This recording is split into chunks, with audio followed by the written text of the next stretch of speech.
Yo, remember in one of our previous episodes we talked about exhausts getting worse and worse, especially with supercar manufacturers like Ferrari? Well, this time we are going to talk about a positive change that has started to happen in Ferrari. I will also be adding the exhaust clips of Ferraris to give you a perspective of how bad their exhausts are getting day by day. The change that has started to happen in Ferrari is Ferraris are getting prettier and prettier, and I'm so happy. My favorite Italian supercar manufacturer is finally coming back to its senses.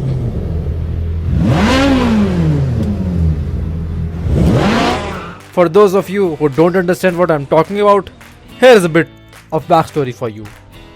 When it comes to modern day Ferraris, specifically talking about the V8 ones, the Ferrari 458 Italia is the most beautiful V8 Ferrari of all. It has been designed by the Italian design firm and coach builder Pininfarina, and the design is a perfect blend of aggression and elegance.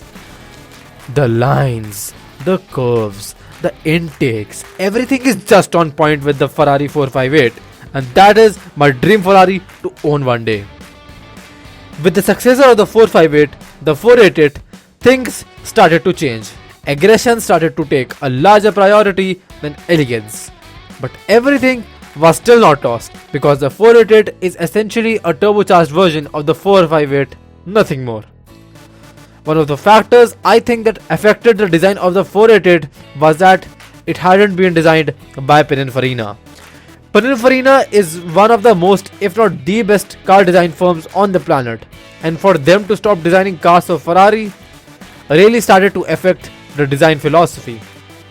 Now, with the F8 Tributo, which is the successor to the 488, things have really started to go out of hand, especially with the design.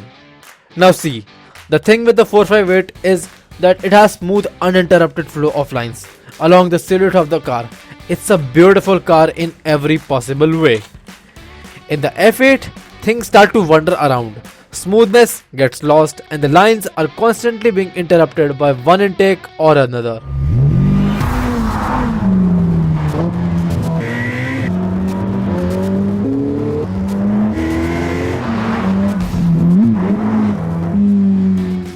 The lines don't connect with each other, and that's the reason why many people feel that the design of the F8 Tributo is overdone, and I couldn't agree more. It could have been a lot more simplistic, because Ferrari already did nail it with the design of the 458. They could have nailed it with the design of the F8 too, but sadly that didn't happen. But Ferrari recently unveiled the Roma, and oh my gosh, the beauty of the Roma instantly took over my mind. Yeah, sure, the Roma is not a proper supercar shaped Ferrari. It's more shaped like a Grand Tourer. But please, hear me out guys. Pininfarina had designed the F12, and the F12 along with the F12 TDF are unarguably the most beautiful Grand Tourers.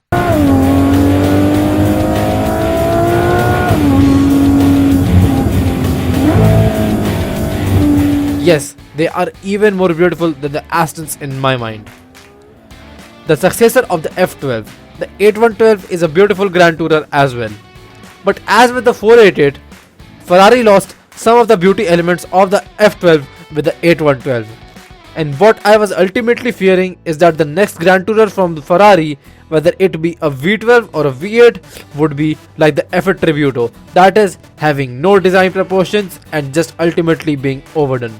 But the Roma, which is the Grand Tourer from Ferrari, is the opposite of what I was thinking, and I have never been so happy with me being wrong. The Ferrari Roma is one of the prettiest Ferraris in ages. The lines are in proportion, the beauty is there.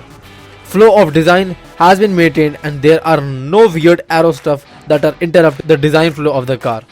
It has a timeless design which will be relevant even 50 years from now. All I am now wishing for Ferrari is that just how they came back with their design philosophy with the Roma, I want them to come with the same design philosophy with their upcoming V8 supercars like the successor of the F8 Tributo. So that's all Motordrifters. I trust you like this one. If you did, then do share it with your friends and do consider subscribing to Motordrift for more such content in the future. All the links will be in the description below. Till then, ciao.